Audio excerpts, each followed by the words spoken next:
I worked for the British Foreign Office. I became a British ambassador. I was a British diplomat for 20 years.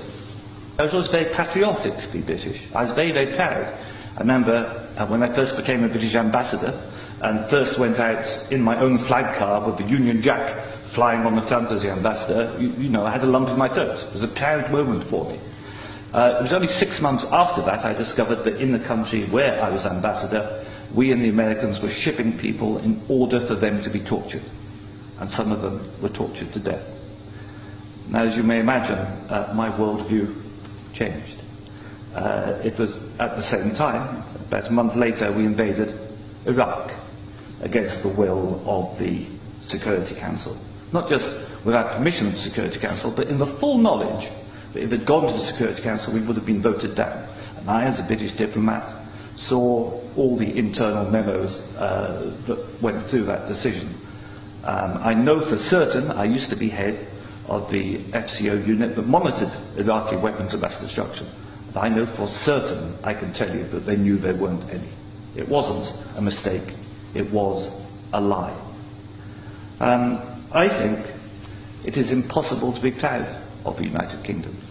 I think when we invaded Iraq, we did to the United Nations what Hitler and Mussolini did to the League of Nations.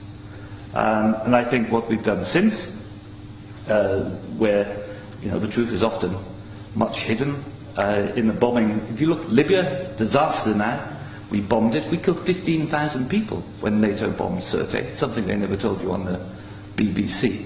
And did we make it better? No. I saw in Uzbekistan, I saw the gas contract signed by Enron, and a company called Unocal, which George Bush Sr. was on the board, to dig out gas pipelines from Uzbekistan and Kazakhstan over Afghanistan, down to the Indian Ocean. That was actually what the Afghan war was about. They'd actually had talks with the Taliban and Unocal to see if the Taliban would provide pipeline security. The person who held those talks was the consultant for Unocal, who's a certain Mr. Karzai, who, after being employed by George Bush Sr. as a consultant, went on to become president of Afghanistan. That was their plan B. The Taliban wouldn't do it, so they invaded. It usually, I've seen it on the inside, it's almost always about control of resources. It is every bit as corrupt as our first speaker. I'm sorry, I'm also terrible with names. Andrew. You are absolutely right, Andrew. And I can tell you it's not an academic construct. The system stinks. Westminster stinks. The British government is deeply, deeply immoral.